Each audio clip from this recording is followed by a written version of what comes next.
आज की इस वीडियो में हम बात करेंगे 14 जुलाई के धनु राशि फल के बारे में और साथ ही बताएंगे भगवान शिव ने माता पार्वती को क्या रहस्य बताए थे जो आपके जीवन में बहुत उपयोगी हैं। दैनिक राशिफल चंद्र ग्रहण की गणना पर आधारित है। राशिफल निकालते समय पंचांग की गणना और सटीक खगोलीय विश्लेषण किया जाता है। हमारे इस दैनिक राशिफल में सभी राशियों का भविष्यफल बताया जाता है। इस राशिफल को देखकर आप अपनी दैनिक योजनाओं को सफल बनाने में कामयाब रहेंगे। आज के राशिफल में आपके लिए नौकरी, व्यापार, लेन देन, परिवार और मित्रों के साथ संबंध, सेहत और दिन भर में होने वाली शुभ अशुभ घटनाओं का भविष्यफल होता है।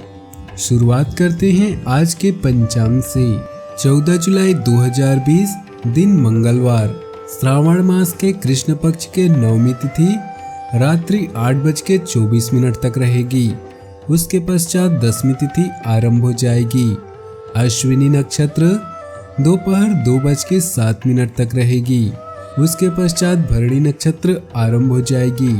धृति नामक योग रात्रि 11:37 तक रहेगी। उसके उपरांत शूल योग आरंभ हो जाएगी। सूर्य मिथुन राशि में और चंद्र मेष राशि में रहेगा।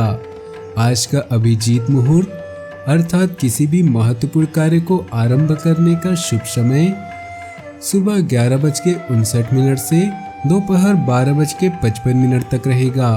आज का राहु काल अर्थात अशुभ समय दोपहर 3:54 से शाम 5:38 तक रहेगा। इस समय कोई भी महत्वपूर्ण कार्य आरंभ न करें। अपने आइडियाज को अमल में लाने का मौका मिलेगा।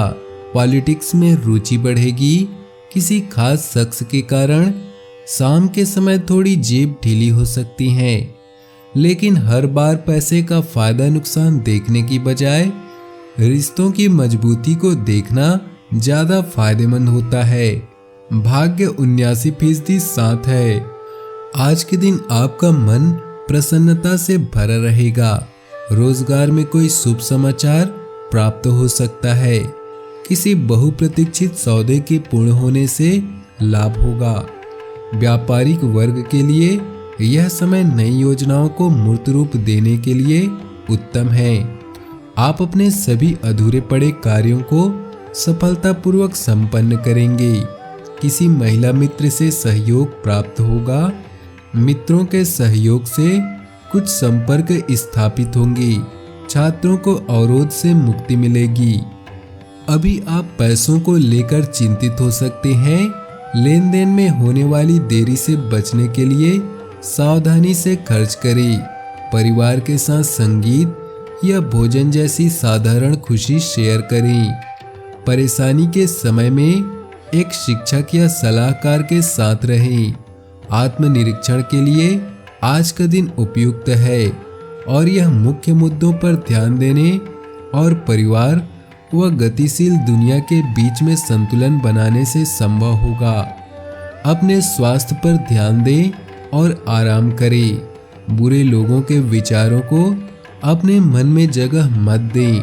अपना दिमाग इस्तेमाल करें और अपने विचारों से उनके दिमाग में जगह बनाएं। प्यार और परिवार की बात करें तो छोटे भाइयों का पूर्ण सहयोग प्राप्त होगा। परिवार में जीवन साथी के साथ अच्छा समय व्यतीत होगा। वाहन खरीदने के इच्छुक जातकों के लिए समय अनुकूल है। परिवार में मांगलिक कार्यक्रमों की रूपरेखा बनाएंगे। पिता के पूर्ण सहयोग व आशीर्वाद प्राप्त होगा। प्रेम संबंधों के लिए समय निकाल पाएंगे। आनंददायक समय व्यतीत होगा। अपनी मीठी मीठी बातों से आप अपने प्रिय का दिल जीत लेंगे। पिता या शिक्षकों पर आए संकट से आपकी यात्रा की योजना में विलंब होगा। अपने दिल के सबसे करीबी के लिए समय निकाल कर कहीं घूमने निकल जाएं और कुछ गुदगुदाते पल साथ बिताएं। आपके लिए सफलता आपके परिवार से जुड़ी है। इसके लिए आपको खुद के आराम और अपने परिजनों की देखभाल व स्वास्थ्य के बीच में संतुलन बनाए रखने की आवश्यकता है। आज आप पर रोमांस का खुमार इस तरह से छाएगा कि आप दुनिया भी भूल जाएंगे। कोई भी नई शुरुआत के लिए आज का दिन बेहतरीन है। व्यवसाय, करियर और आर्थिक राशिफल की बात करें तो आज आप किसी ऐसी मुश्किल में फंस सकते हैं जो आपके परिवार और पिता के लिए संकट का कारण बनेगी। इससे निकलने में दोस्तों और प्रियजनों का सहयोग मिलेगा। वित्त या बैंकिंग पेशे से जुड़े लोगों के लिए यह समय संतोषजनक हो सकता है। आज कोई यात्रा की योजना रद्द हो सकती है। व्यावसायिक रूप से आप अलग ही स्तर पर हैं, क्योंकि आपकी सभी योजनाएं और नवीनतम विचार आपका प्लस पॉइंट है। आपके सहयोगी और सहकर्मी आपकी सहायता करेंगे और साथ ही आपको तारीफ भी मिलेगी। आपके द्वारा उठाया हुआ हर एक कदम आपके लाभ की शुरुआत है। सफलता आपकी प्रतीक्षा कर रही है, बस आगे बढ़कर उसे हासिल कर लें। स्वास्थ्य की बात करें तो ब्लड प्रेशर की नियमित रूप से जांच करवाते रहें तथा अति उग्रता से बचें। भाग्यशाली रंग और भाग्यशाली अंक की बात करें तो भाग्यशाली रंग है मैरून और भाग्यशाली अंक है 9। भगवान शिव ने माता पार्वती को बताए थे ये रहस्य जीवन में है बहुत उपयोगी। शिव ही आदि हैं, शिव ही अनंत हैं। शिव जी ने माता पार्वती को कई ऐसी बातें बताई। उन बातों को अगर आप अपने जीवन में अमल कर ले तो जीवन सफल बनाया जा सकता है। तो जानते हैं क्या है वे बातें। माता पार्वती ने शिव जी से पूछा कि सबसे बड़ा धर्म और सबसे बड़ा पाप क्या है। इस पर उन्होंने कहा कि सबसे बड़ा धर्म सत्य बोलना और सत्य का साथ देना है, तो वहीं असत्य बोलना या उसका साथ देना सबसे बड़ा अधर्म है। मनुष्य को खुद ही अपने हर काम का साक्षी यानी गवाह बनना चाहिए, चाहे फिर वह कैसा भी कार्य हो, चाहे अच्छा या बुरा। कोई भी काम करते समय यह विचार अपने मन में नहीं लाना चाहिए कि उसके कर्मों को कोई देख नहीं रहा है। जब व्यक्ति गलत काम करता हो तो उस समय यह सोचता है कि कोई नहीं देख रहा, और इसी कारण मनुष्य बिना किसी भय के पाप कर्म करता जाता है। परंतु सत्य कुछ और होता है। हर मनुष्य अपने सभी कर्मों का साक्षी स्वयं होता है। अगर मनुष्य अपने मन में हमेशा यही भाव मन में रखे तो वह स्वयं ही अपने आप को पाप कर्म करने से रोक सकता है।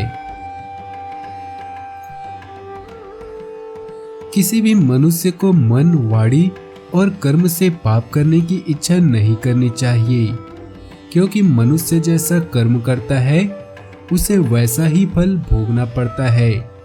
जो धर्म ग्रंथों के अनुसार पाप मानी गई हो, मनुष्य को अपने मन में लाना चाहिए। अपने मुख से कोई भी बात नहीं बोलनी चाहिए और न ही कोई ऐसा कार्य करना चाहिए जिससे दूसरों को कोई दुख पहुंचे या परेशानी हो। पाप कर्म करने वाले मनुष्य को जीवन में तो इसके परिणाम भोगने ही पड़ते हैं, परंतु मृत्यु के बाद भी नरक में यातनाएं भोगनी पड़ती हैं। मनुष्य को जिस भी व्यक्ति, वस्तु या परिस्थिति से लगाव हो रहा हो जो कि उसकी सफलता में रुकावट बन रही हो, तो मनुष्य को उसमें दोष ढूंढना आरंभ कर देना चाहिए और ऐसी परिस्थिति या मनुष्य का मोह त्याग देना चाहिए। मनुष्य की तृष्णा यानी इच्छाओं से बड़ा दुख नहीं होता। इनकी त्याग करने से बड़ा कोई सुख नहीं है। मनुष्य का अपने मन पर वश नहीं कर पाता, इसलिए व्यक्ति के मन में अनावश्यक इच्छाएं जन्म लेती हैं और यही इच्छाएं मनुष्य के दुखों का कारण बनती है। अतः मनुष्य अपनी आवश्यकताओं और इच्छाओं में अंतर समझना आवश्यक होता है। इन इच्छाओं का त्याग करके मनुष्य शांतिपूर्ण जीवन व्यतीत करना चाहिए। लक्ष्मी चंचल है, प्राण, जीवन, शरीर सब कुछ चंचल और नासवान है। संसार में केवल धर्मी है जो निश्चल है, यानी हम जो भी धन संपत्ति अर्जित करते हैं वह अस्थायी होती है। शरीर में जो प्राण है वो भी नाशवान है। संपूर्ण संसार नश्वर है, केवल धर्म ही स्थिर है। वैसे तो हमें किसी का अपमान नहीं करना चाहिए, लेकिन सावन में किसी बुजुर्ग, अपने से बड़े, गुरुजनों, भाई बहन, दोस्त, जीवन साथी या किसी निर्धन व्यक्ति का अपमान भूलकर भी नहीं करना चाहिए। सदैव इनको सम्मान दे। मन में किसी के लिए भी दुर्भावना और बुरे विचार त्याग दे। दुर्भावना के कारण पूजा के समय आपका मन इधर उधर भटकता रहेगा, जिससे पूजा फलदायी नहीं होगी। क्रोध करना तो वैसे भी नुकसानदायक होता है। क्रोध में लिए गए फैसले अक्सर में हमें हानि पहुंचाते हैं। जब क्रोध आता है तो मन की एकाग्रता और विवेक क्षीण हो जाते हैं। ऐसे में मन अशांत होने से की गई पूजा निष्प्रयोज्य हो जाती है, लिहाजा यह व्यर्थ हो जाती है। अपनी जीवन में खुशियां बनाए रखने के लिए और भगवान भोलेनाथ का आशीर्वाद प्राप्त करने के लिए वीडियो को लाइक करें, दोस्तों के साथ शेयर करें और नीचे दिए कमेंट बॉक्स में ओम नमः शिवाय जरूर लिखें। आपका दिन शुभ हो, मंगलमय हो।